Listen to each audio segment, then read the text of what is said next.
Jai Mata Di to all the divine souls. Welcome back to your own channel Divine Oracle 144. I hope you all are doing great in all aspects of your life. आप लोग अपनी life में बहुत अच्छा कर रहे होगे और साधना और आपकी जो भी पूजा है, मेडिटेशन है, वो सब बहुत अच्छा चल रहा होगा। मैं ईश्वर से यही प्रार्थना करती हूँ। फ्रेंड्स, आज का जो हमारा वीडियो का टॉपिक है ये बहुत इम्पॉर्टेंट टॉपिक है और ये क्वेश्चन मेरे पास बैक टू बैक कई बार आ चुका है आप लोगों की तरफ से एंड मेल्स में भी आप लोगों ने ये क्वेश्चन पूछा है। तो आई जस्ट थॉट कि इस क्वेश्चन को मुझे यहाँ पर क्लियर करने की ज़रूरत है, क्योंकि कमेंट्स में भी कई बार मैं ऐसा देखती हूँ कि आप लोगों का इस तरीके का एक कन्फ्यूजन रहता है। तो कन्फ्यूजन ये रहता है कि मोस्टली ये क्वेश्चन मैं पहले बता दूँ कि ये डीएफ्स की तरफ से आता है, मीन्स जितनी भी हमारी डिवाइन फेमिनाइंस हैं उनकी तरफ से ये क्वेश्चन मेरे पास काफ़ी ज़्यादा आता है। एंड क्वेश्चन ये होता है कि मैम हमारा जो ट्विन है, जो डीएम है मैस्कुलाइन, वो काफ़ी सेल्फिश बिहेव करता है, काफ़ी नार्सिसिस्ट टाइप का है। उस पर्सन की एनर्जीज ऐसी हैं कि वो पर्सन मेरी फीलिंग्स को नहीं समझ पाता। वो पर्सन मेरे जो भी मैं केयर करती हूँ, मैं इस कनेक्शन के प्रति, इस रिलेशनशिप के प्रति बहुत ज़्यादा एक डिवोटेड हूँ, लेकिन वो पर्सन ऐसा मेरे साथ में बैक नहीं करता। ठीक है, उनका एक ऐसा क्वेरी रहता है कि मैम ऐसी स्थिति में, ऐसी सिचुएशन में इज़ इट ओके कि हम अपने डीएम को या डीएफ को, बट मोस्टली डीएफ्स का ही क्वेश्चन होता है, तो क्या हम अपने डीएम को ब्लॉक कर सकते हैं? मैम मैंने अपने डीएम को ब्लॉक कर दिया है, व्हाट्सएप से ब्लॉक कर दिया है, सोशल मीडिया से ब्लॉक कर दिया है। या कई बार ऐसा होता है कि बहुत सारी डीएफ्स काफ़ी नेगेटिव थॉट्स भी उनके जहन में आ जाते हैं अपने डीएम्स को लेकर कि मेरा पर्सन ऐसा है तो ये तो such and such like DM कहलाने के लायक नहीं है, ये तो डिवाइन है ही नहीं, this is a very narcissist person. Okay, और इस तरीके का पर्सन को हम डीएम कैसे बोल सकते हैं? डीएम मीन्स डिवाइन मैस्कुलाइन, जो कि बहुत पवित्र होते हैं, प्योर होते हैं। ठीक है, तो ये इस तरीके की कुछ क्वेश्चंस होते हैं जो कि बहुत ज़्यादा डीएफ्स के, जिनकी एक एक इस तरीके के सिचुएशन में फंसी होती हैं कि उनका पर्सन किसी थर्ड पार्टी में है, किसी थर्ड पार्टी के साथ मैरिज में फंसा है, किसी फैमिली में फंसा है, या किसी XYZ अगर मैरिज में नहीं भी है तो वैसे ही वो किसी और पर्सन के साथ में इंडल्ज है। तो उस पर्सन की उस सिचुएशन को देखते हुए और उसकी उस ट्विन के प्रति, यानी कि उसकी डीएफ के प्रति एक रिस्पॉन्सिबिलिटी ना शो करते हुए वो पर्सन एक सेल्फिश बिहेवियर रखता है। ठीक है, अपनी ही लाइफ से मतलब रखता है, या एक ऐसा वाला सिचुएशन रहता है कि उसका जो डीएम है वो आता है डीएफ के पास में, उससे एनर्जी लिया, ठीक है, एनर्जी एक्सचेंज किया, सेक्सुअली किया या वर्बली किया, XYZ जैसे भी उसको कन्वीनियंट था, and then they just run off. ठीक है, तो ये वाली सिचुएशन में इस तरह की जो डीएफ्स हमारी फंसी हुई हैं उनको क्या करना चाहिए, किस तरीके से ऐसे पर्सन के साथ में आप कोप अप कर सकते हो, कैसे डील करना है, तो उस चीज़ को आज मैं यहाँ पे बहुत क्लैरिटी से क्लियर करने वाली हूँ। तो इस वीडियो को बहुत ध्यान से समझिएगा, थोड़ा डीप कॉन्सेप्ट है तो थोड़ा पेशेंस के साथ इस वीडियो को सुनिएगा। So before diving into the video, मैं पहले यहाँ पर एक बात क्लियर करना चाहूँगी। मेरे पास वीडियोस में कुछ व्यूअर्स के इस तरीके के कमेंट्स आते हैं कि मैम आप इतना स्लो बोल रहे हो, आप थोड़ा जल्दी बोल दिया करो, वीडियो को थोड़ा सा कंप्रेस कर दो, वीडियो को छोटा बना दो, या फिर इतना ओपनली मत समझाओ, ऐसा करके वो लोग बोलते हैं। तो जिन भी लोगों के पास टाइम का अभाव है, जिन भी लोगों के पास में इस वीडियो को समझने के लिए अभी पर्याप्त टाइम नहीं है, विद ड्यू रेस्पेक्ट मैं ससम्मान उन लोगों को बोलना चाहूँगी कि you are completely free to leave this video, to go away, because ये वीडियो एक्चुअली में उन लोगों के लिए बहुत इंपॉर्टेंट है जो कि इस चीज़ की नीड रखते हैं, जिनकी लाइफ में इस चीज़ की बहुत ज़्यादा इंपॉर्टेंट है। तो मेरे वीडियोस में समझाने का जो तरीका है, मेरे सभी सब्सक्राइबर्स को पता है मैं किस तरह से वीडियो में बताती हूँ, किस तरीके से हर एक चीज़ को डीपली और एकदम रूट्स के साथ एक्सप्लेन करती हूँ। तो जिनके पास भी टाइम का अभाव हो, जिनके पास भी 10, 15, 20 मिनट नहीं है, विद ड्यू रेस्पेक्ट मैं आपके सम्मान के साथ आपको बोलूँगी कि you are free to go, लेकिन जिनके लिए ये ज़रूरी है उनको मैं पूरी क्लैरिटी के साथ में वीडियो को समझाऊंगी। ओके, सो प्लीज ऐसे लोग किसी भी तरीके के नेगेटिव कमेंट्स इस तरीके के ना करें मेरी वीडियो पे कि मैम टाइम इतना लगा और इतना lengthy video and all those things. I don't want any type of negativity around my channel. Okay, so before getting deep, मैं एक बहुत ही छोटी सी एक स्टोरी आप लोगों के साथ शेयर करना चाहूँगी, और क्योंकि ये बहुत इम्पॉर्टेंट है इस टॉपिक को समझने के लिए, that's why I am sharing this with you. तो प्लीज़ इस चीज़ को बहुत पेशेंस के साथ और थोड़ा धैर्य से सुनिएगा, समझिएगा मेरी बात को, मैं कहाँ बोल रही हूँ। ओके, आप लोगों ने शायद एक स्टोरी सुनी हो, जिन्होंने नहीं सुनी होगी मैं बताती हूँ। वैकुंठ धाम में एक बार विष्णु जी अपना रेस्ट कर रहे थे अपने शेषनाग पर। तो वहाँ पर सनकादि मुनि विष्णु जी के दर्शन के लिए आते हैं। उनके जो विष्णु जी के जो गेट कीपर्स थे, जो द्वारपाल थे, जिनका नाम था जय और विजय, उन लोगों ने सनकादिक मुनि को वहाँ पर रोक लिया। ठीक है, उनका थोड़ा सा उपहास उड़ाया और उन्होंने उनको वहाँ अंदर जाने से रोक दिया। इस चीज़ से क्रोधित होकर सनकादि मुनि ने उनके उन दोनों द्वारपालों को, जय और विजय को, 3 जन्मों तक राक्षस योनि में जन्म लेने का श्राप दिया था। ठीक है, जिस वक्त पे उनका वो श्राप दिया गया था तो वो दोनों द्वारपाल एकदम उनके चरणों में गिर गए थे। उन्होंने माफ़ी वगैरह मांगी, बहुत क्षमा मांगी, जिसके फलस्वरूप सनकादिक मुनि ने उन दोनों द्वारपालों को जो पनिशमेंट था, उनका जो एक श्राप था, उसको थोड़ा सा हल्का करते हुए ये बोला था कि उन तीनों ही जन्म में स्वयं भगवान विष्णु उनका वध करेंगे, मतलब उनको उस जन्म से मुक्ति दिलवाएंगे। ठीक है, दैट वॉज द स्टोरी। अब वो जो विष्णु जी के वैकुंठ धाम के जो 2 द्वारपाल थे, जय और विजय, उनके 3 जन्म होते हैं इस पृथ्वी पर। ठीक है, पहला जन्म होता है हिरण्याकश्यप का और हिरण्याक्ष का, जो स्टोरी हम सब बहुत अच्छे से जानते हैं। हिरण्याकश्यप जिनकी बेटे प्रहलाद थे, और वो पूरा एक होली का दहन होता है और आप लोग होली सेलिब्रेट करते हो। ठीक है, उन दोनों का वध विष्णु जी ने किस रूप में किया था? वराह और नरसिंह अवतार में। ठीक है, हिरण्याकश्यप के लिए नरसिंह अवतार लिया था और हिरण्याक्ष के लिए उन्होंने वराह का अवतार लिया था। जो दूसरा जन्म हुआ था जय और विजय का, वो हुआ था रावण और कुंभकर्ण का। ठीक है, उन दोनों का जो वध हुआ था वो विष्णु जी ने राम अवतार लेकर किया था, सबको पता है। ठीक है, और जो तीसरा जन्म हुआ था उन दोनों द्वारपालों का, वो था शिशुपाल का और दंतवक्र का। और ये स्टोरी तो बहुत प्रचलित है, सभी को पता है कि शिशुपाल को उसके 100 अपराध क्षमा करने के लिए विष्णु जी ने जब कृष्ण रूप में अवतार लिया था, तो शिशुपाल के 100 गुनाहों को क्षमा करने का उन्होंने वरदान उनकी माँ को दिया था। ठीक है, अब आप यहाँ पर जो चीज़ मैं आपको समझाने की कोशिश कर रही हूँ उसको थोड़ा डीपली समझना। ये जितने भी आपने राक्षसों के या विलन्स के नाम सुने, they were the most horrified villains in our mythology. ठीक है, ये जो लोग थे, इन लोगों को आप अगर बाहर से देखो तो they were the demons, right, but उनकी सोल किसकी थी? साक्षात भगवान विष्णु के द्वारपाल, जो कि स्वयं वैकुंठ में रहते थे। ठीक है, वो दोनों स्वयं वैकुंठ में रहते थे। ठीक है, थोड़ा सा इसको मुझे समझाने के लिए, क्योंकि मुझे इससे बेटर कुछ और एग्जाम्पल नहीं समझ आया, that's why I am getting into this thing. तो थोड़ा समझने की कोशिश करना।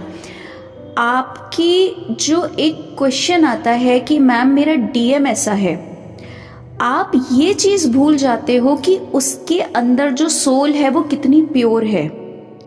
वो उस जन्म में, जिस जन्म में आप उस पर्सन को बुरा भला बोल रहे हो, वो कुछ तो ऐसा पेंडिंग कर्मा अपना क्लियर कर रहा है ना इस जन्म में, ताकि वो इन सब चीजों से बाहर निकाल पाए और आपको भी बाहर निकाल पाए। ठीक है, जिस वक्त पे कृष्ण जी ने या राम जी ने उनका वध किया था ना, तो उस वक्त पे उन्होंने उनके शरीर का वध किया था, उनकी आत्मा का वध नहीं किया था, क्योंकि उन्हें पता था कि उनकी सोल किस लेवल की है और बाहर से वो जो कुछ भी प्लैनेट अर्थ पे जो कुछ भी वो कर रहे हैं या व्हाटसोएवर जो भी हो रहा था, वो किस वजह से हो रहा था। ठीक है, प्रॉब्लम ये है कि क्योंकि वो ईश्वर के अवतार थे, उन्हें सब कुछ दिखता था, it's very opaque for them. वो इंसान के अंदर उनकी सोल से लेकर बाहर तक सब कुछ देख सकते थे। अब आप बोलोगे मैम हम तो ईश्वर के अवतार नहीं है, हम कैसे देखें? ठीक है, आई एग्रीड, बट इतना तो एक एक्नॉलेजमेंट आप लोगों को भी हो चुका है ना कि सामने वाला जो पर्सन है उसकी सोल किस लेवल की है।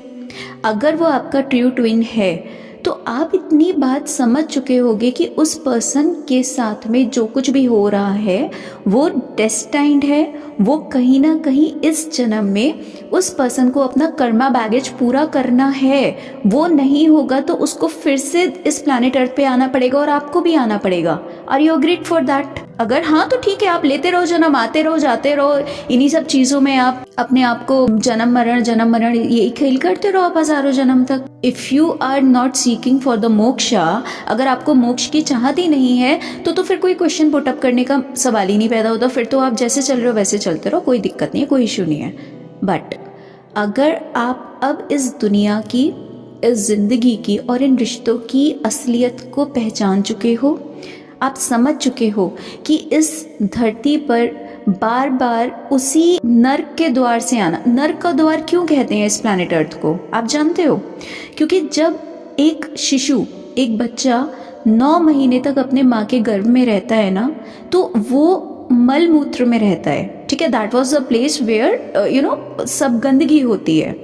तो इस धरती पे आने से पहले ही, आपके जन्म लेने से पहले ही ईश्वर आपको इतने मलमूत्र में रखते हैं ताकि आपकी कॉन्शियसनेस यहाँ आने के बाद जागृत हो जाए कि यहाँ पर आपको कुछ भी ऐसा नहीं मिलने वाला है जो इटर्नल हो, ठीक है, जिसकी शुरुआत ही मलमूत्र से होती है और जिसका अंत एक एशेज में होता है, राख में होता है, ठीक है। इस जन्म के पूरा होने के बाद, इस जन्म को खत्म होने के बाद हम वापस उसी मिट्टी में मिल जाते हैं, चाहे वो आप किसी भी रूप में मिलो, ठीक है ना। आप उसी एशेज में, उसी राख में मिल जाते हो। तो जिसका जन्म ही मलमूत्र से हो रहा है और उस प्लैनेट अर्थ पे आप जब सरवाइव करते हो, चाहे आप किसी बड़े से बड़े प्रधानमंत्री, राष्ट्रपति, करोड़पति, अरबपति, किसी की भी लाइफ में देख लो, एक पर्सन ऐसा इस प्लैनेट अर्थ पे हो जो ये कह दे कि हाँ, मैं इस प्लैनेट अर्थ पे पूरी तरीके से सेटिस्फाइड हूँ, मुझे अपनी जिंदगी में कोई शिकायत नहीं है। Not even a single person. हाँ, कोई साधु, कोई सच्चा महात्मा होगा, कोई अगर एक्चुअल में साधक होगा, वो ये बात कह देगा, आई एग्रीड, वो हो सकता है, दैट कैन बी पॉसिबल। वो भी कब? जब उसने वो संसार छोड़ दिया होता है। एक साधक इस बात को तब बोल पाता है जब वो इस संसार से पूरी तरीके से विरक्त हो जाता है, तब वो इस बात को बोलने के लिए एलिजिबल हो जाता है कि हाँ, मैं इस संसार में इस वक्त पे पूरी तरह सेटिस्फाइड हूँ, मुझे अब कुछ नहीं चाहिए, और वो फिर दोबारा इस संसार में आता भी नहीं है। लेकिन जो लोग यहाँ पर किसी ना किसी चीज की दौड़ भाग में लगे हुए हैं, उनमें से एक भी पर्सन ऐसा नहीं होगा जो ये बोल दे कि हाँ, मैं पूरी तरह से सेटिस्फाइड हूँ, ठीक है। So what I am trying to tell you कि आप इस प्लैनेट अर्थ की अगर सच्चाई को समझ चुके हो कि इस प्लैनेट अर्थ पे एवरीथिंग इज डिस्ट्रॉयबल, सब कुछ नश्वर है, इस चीज को अगर आप समझ चुके हो तो आप इस बात को समझ जाओगे कि आपके पर्सन का उन सभी कर्मों को क्लियर करना कितना जरूरी है। डजंट मैटर वो पर्सन इस लाइफ में किसके साथ रह रहा है, किस स्थिति में रह रहा है, बिकॉज वो 2 चीजें हैं। देखिए, पहली चीज, वो स्थिति कहीं ना कहीं आप ही की वजह से आई है। मैं पीछे ये अपनी वीडियोस में क्लियर कर चुकी हूँ। पिछले जन्म में अगर आपने किसी भी तरीके का कर्ज किया है अपने पर्सन को, अज्ञानतावश किया है, वो इस जन्म में फलीभूत होगा, वो कहीं नहीं जाएगा, वो होना ही है। आपने कर्ज नहीं किया है, लेकिन अगर उस पर्सन ने कुछ कर्म ऐसे किए थे और आपके दिल से कुछ ऐसा निकला था कि उस पर्सन को आपने मुंह से नहीं बोला लेकिन अंदर ही अंदर आप जले हो, उस पर्सन के ऊपर वो चीज इस लाइफ टाइम में होगी, उसके ऊपर डेफिनेटली 100,000% आएगी, ठीक है। किसी भी रूप में आ सकती है, उसके कार्मिक पार्टनर के रूप में, फैमिली कार्मिक हो सकती है, उसके बच्चों के रूप में, एनीथिंग, ठीक है। You can not predict it. तो पहली चीज ये। सेकेंड थिंग, अगर ये आपका और आपके पर्सन का आखिरी जन्म है इस प्लैनेट अर्थ पे, तो आपको इतना इंसाइट और इतनी जागरूकता इस वजह से ईश्वर ने दी है ताकि आप डीपली सोल्स के कनेक्शन को समझ पाओ।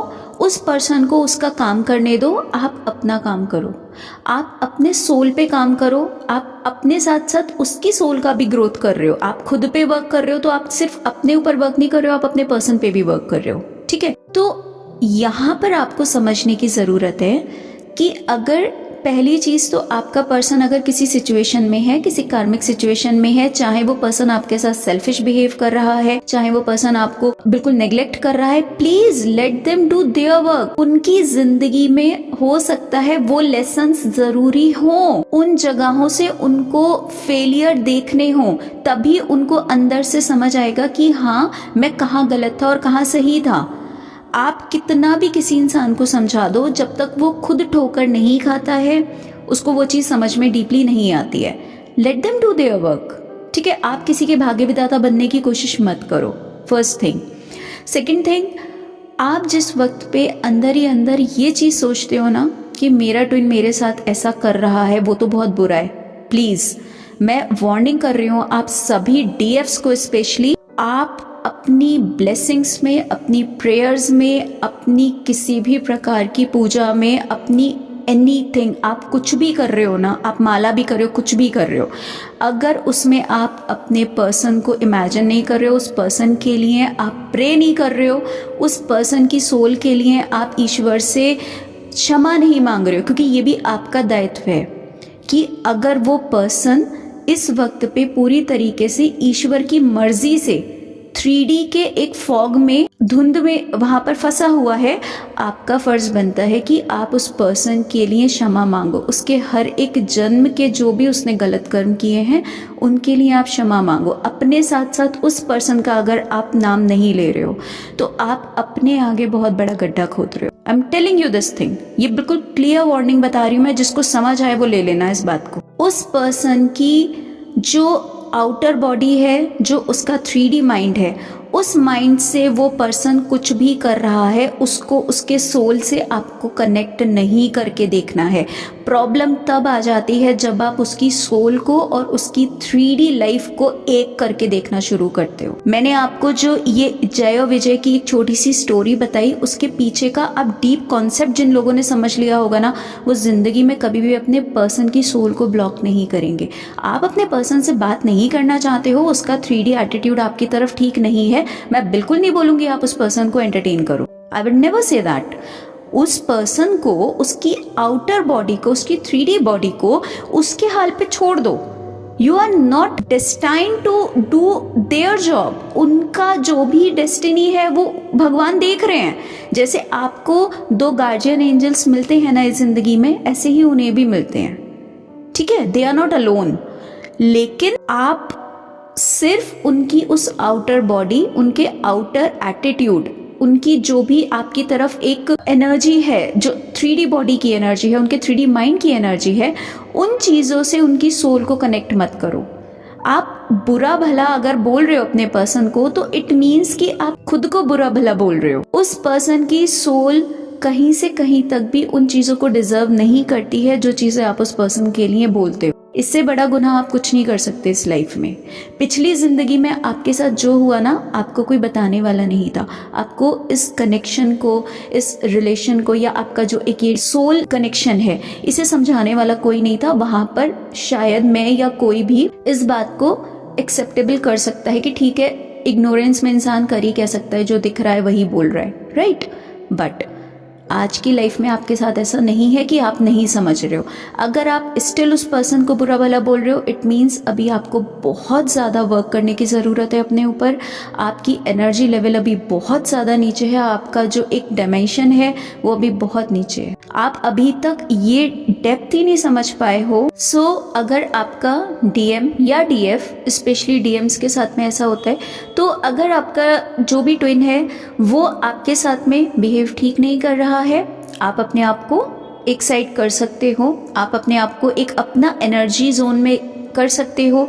आप एंटरटेन नहीं करना चाह रहे हो, मिलना नहीं चाह रहे हो। अगर आपको लगता है कि वो पर्सन आपसे सिर्फ सेक्सुअली इंटरेक्ट करता है, सेक्सुअली बात करता है, और उस तरीके की एनर्जी आपसे लेने के बाद में फिर वापस से वो 6 महीने के लिए गायब हो जाता है, आप पूरी तरीके से अपने आप को एक अपने एनर्जी जोन में उसको कवर अप कर सकते हो, बंद कर सकते हो। लेकिन आपके अंदर उस पर्सन के लिए, उसकी सोल के लिए कभी भी कोई जहर नहीं आना चाहिए। कभी भी कुछ नेगेटिव आप अपने पर्सन को नहीं बोलना चाहिए। अगर आप अभी भी अपने पर्सन को नेगेटिवली जज कर रहे हो कि वो तो इतने सारे मल्टीपल अफेयर्स में है, उसका तो ऐसा है वैसा है, मुझसे झूठ बोला, मैं इतना परेशान था, उसने मेरे साथ ऐसा किया वैसा किया, देखिए वो सारी चीज़ें उसकी आउटर बॉडी कर रही है, उसका आउटर माइंड कर रहा है। वो चीज़ें अगर आपके साथ कोलाइड नहीं कर पा रही हैं, उसकी आउटर बॉडी आपके साथ में ठीक नहीं है, तो अगर आप मान लीजिए उस पर्सन के साथ में एक मैरिज में आ भी जाओगे, उसकी आउटर बॉडी का अगर ऐसा एटीट्यूड है, तो वो शादी के बाद आपके सामने अगर आएगा, वो सब चीज़ें तब होंगी, तब आप कैसे क्या करोगे? डीपली समझना। तो आपको पहली चीज़ ये समझनी है कि मुझे उस इंसान की सोल के लिए हमेशा ईश्वर से ब्लेसिंग्स मांगनी है, ईश्वर से हमेशा अपनी प्रार्थना में उस पर्सन को भी इमेजिन करना है। आप कभी भी पूजा कर रहे हो, आप मंदिर जा रहे हो, सो हमेशा इस बात को ध्यान में रखना है कि मैं यहाँ अकेली नहीं हूँ, मेरे साथ में मेरा सोल पार्टनर, मेरा जो भी ट्विन है, ही और she is always there with you. क्योंकि आपके अंदर ही जब वो सोल विद्यमान है, आप जब एक ही सोल दो पार्ट्स में डिवाइडेड हो, तो आप ये समझो ना कि वो पर्सन हर जगह आपके साथ जा रहा है। आप कैसे उस पर्सन के लिए कुछ भी नेगेटिव बोल सकते हो या सोच सकते हो?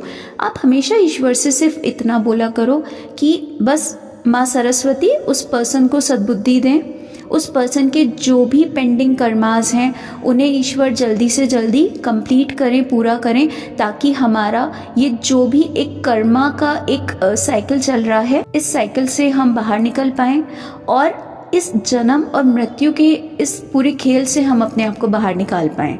और देखिए ये बहुत आसान नहीं होता है। अगर आप जन्म और मृत्यु के खेल से बाहर निकलना चाहते हो और सच में चाहते हो, ठीक है, सिर्फ खुद को समझाने के लिए नहीं, सच में आपके अंदर अगर वो आग है ना कि यार मुझे नहीं आना इस प्लैनेट अर्थ पे दोबारा, मैं अपने ट्विन सोल के साथ अब इस प्लैनेट पे कभी नहीं आना चाहती, किसी प्लैनेट पे नहीं आना चाहती, मैं ईश्वर के ही धाम में रहना चाहती हूँ, उसके लिए बेटा आपको बहुत मेहनत करनी पड़ेगी। आपको डीपली अंदर से बहुत ज्यादा मेडिटेशन और ध्यान, ये दो चीजें ही रास्ता है, ठीक है। आपको जाप करना है, आपको ध्यान करना है और आपको चक्रा मेडिटेशन करना है। 3 चीजें बता रही हूँ, उसके अलावा मैं आपको किसी चौथी चीज में उलझा नहीं रही, मैं बहुत सारी चीजों में आपको नहीं उलझा रही हूँ। सिर्फ जाप करें, जिस भी ईश्वर का आप डिवोटी हो, जिस भी धर्म के आप डिवोटी हो, उनकी माला जाप करें, ठीक है। आप त्राटक करो और आप अपना ध्यान करो, ठीक है। चक्रा तो आपको करने ही है, वो तो छोड़ने ही नहीं है। आप जब तक इस प्लैनेट अर्थ पे अपनी शरीर जिंदा हो, आपको वो नहीं छोड़ना है। तो ये 2-3 चीजें हैं जो आपको ध्यान में रखनी है। उस पर्सन की आउटर बॉडी, उस पर्सन का आउटर माइंड, जो कुछ भी कर रहा है वो उसकी आउटर बॉडी है, इस प्लैनेट अर्थ की, उसकी इस जिंदगी की जो 3D का फॉग है वो उससे करवा रहा है, ठीक है। That was all destined. तो आपको अगर जागृति मिली है तो वो इसलिए मिली है ताकि आप अपने साथ साथ अपने पर्सन को भी इस सब से बाहर निकाल पाओ। इसलिए नहीं मिली है कि आप खुद भी बैठ के रो और उसे भी बैठ के कोसो, वो तो आप जन्मों से करते ही आ रहे हो, समझ रहे हो ना। वो तो आप पता नहीं कब से करते आ रहे हो, इसी वजह से इस जन्म में इतना सब सेपरेशन झेल रहे हो। अगर वो नहीं किया होता तो इस जन्म में तो ये सेपरेशन का मतलब ही नहीं था। इस जन्म में भी अगर अपने पर्सन को कोसोगे तो फिर ये साइकिल रिपीट होगी और इस ब्रह्मांड की कोई ताकत नहीं है जो आपके इस साइकिल को रोक सके, क्योंकि ईश्वर भी कर्म विधान के आगे कुछ नहीं कर सकते, वो भी यहाँ पर बिल्कुल असहाय हो जाते हैं, ठीक है। तो ये कर्मा अगर आप क्रिएट कर रहे हो तो वो लौट के आएगा। सेकेंडली, अगर आप लोगों को ऐसा लगता है कि आपका डीएम आपको कहीं ना कहीं बहुत ज्यादा आपके लिए पेनफुल है, वो पर्सन आपके साथ में बहुत बुरा कर रहा है या आपके लिए बुरी फीलिंग्स रखता है, आपके साथ गेम खेल रहा है, देखिए फ्रेंड्स, मैं एक चीज आपको बता देती हूँ। अगर आप एक ट्रू ट्विन हो और आप जिस पर्सन को समझ रहे हो अपना ट्विन, अगर वो आपका रियल ट्विन है, क्योंकि यहाँ पर फेक ट्विन की भी स्टोरी चलती है। कभी कभी हम फेक ट्विन के साथ इतनी बुरी तरीके से इंडल्ज हो जाते हैं कि हमें समझ नहीं आता कि if that is a real twin और फेक ट्विन। अगर आप फेक ट्विन के ऊपर क्लैरिटी चाहते हो तो कमेंट्स में बता देना, मैं उसके ऊपर भी प्रॉपर एक वीडियो बता दूंगी कि आप किस तरीके से अपने आप को मतलब समझ सकते हो कि if you are dealing with a true twin और अ फेक ट्विन, ठीक है।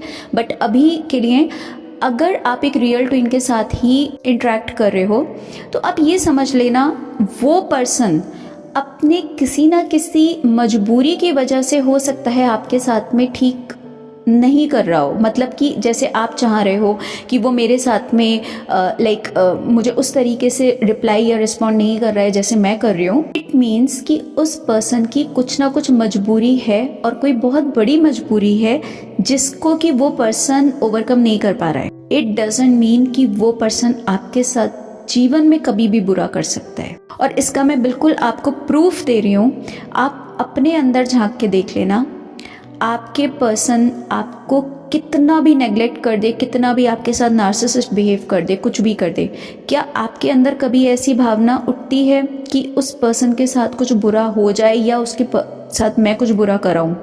Did you ever feel that? अगर आपके अंदर इतना झेलने के बाद भी कभी ये भावना नहीं उठती है ना कि उस पर्सन के साथ कुछ बुरा कर दूं, इट मीन्स कि that same thing mirrors from the other side as well. वो पर्सन भी अपनी सोल लेवल से आपके लिए कभी बुरा नहीं सोच सकता, कभी बुरा नहीं कर सकता।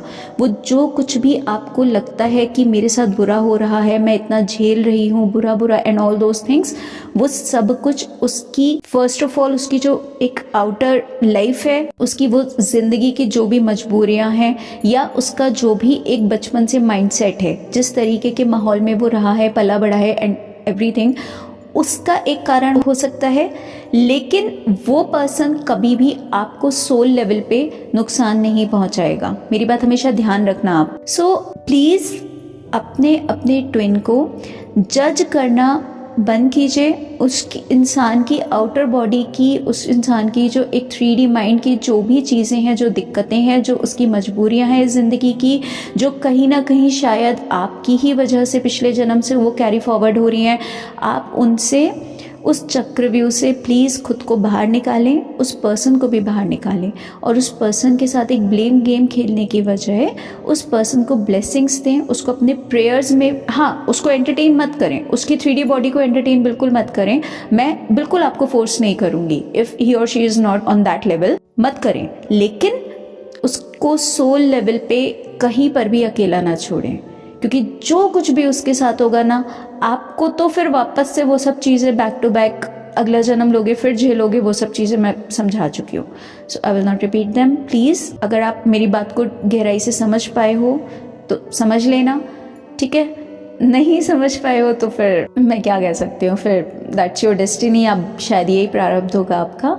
बट आई होप कि आप लोगों को ये चीज़ बहुत गहराई से समझ आ जाए कि आपका ट्विन और कोई नहीं है, आप ही का अंश है, आप ही की वो अर्ध आत्मा है जिसको आपको जज नहीं करना है, ठीक है? आप उसकी आउटर बॉडी को जज करते करते उस पर्सन की सोल पर भी बहुत कटाक्ष कर देते हो, क्योंकि आप उसको बोलोगे तो उसकी सोल पे लगेगा ही लगेगा। आप उस पर्सन को कुछ भी बोल रहे हो तो वो उसकी सोल पर ही जा रहा है, उसकी पूरी लाइफ पे जा रहा है। आप अंदर ही अंदर ये गणना कर ही नहीं पा रहे हो कि मैं सोल के लिए कुछ नहीं बोल रही हूँ, ठीक है? उसकी आउटर बॉडी ऐसी है तो मैं उसको उसके हाल पे छोड़ देती हूँ, मुझे उसके लिए कुछ कहना ही नहीं है, कुछ उससे एक्सपेक्टेशंस रखनी नहीं है, क्योंकि हर एक दुख और दर्द का जो जड़ होती है ना, जो रूट कॉज होती है, वो एक्सपेक्टेशंस होती हैं।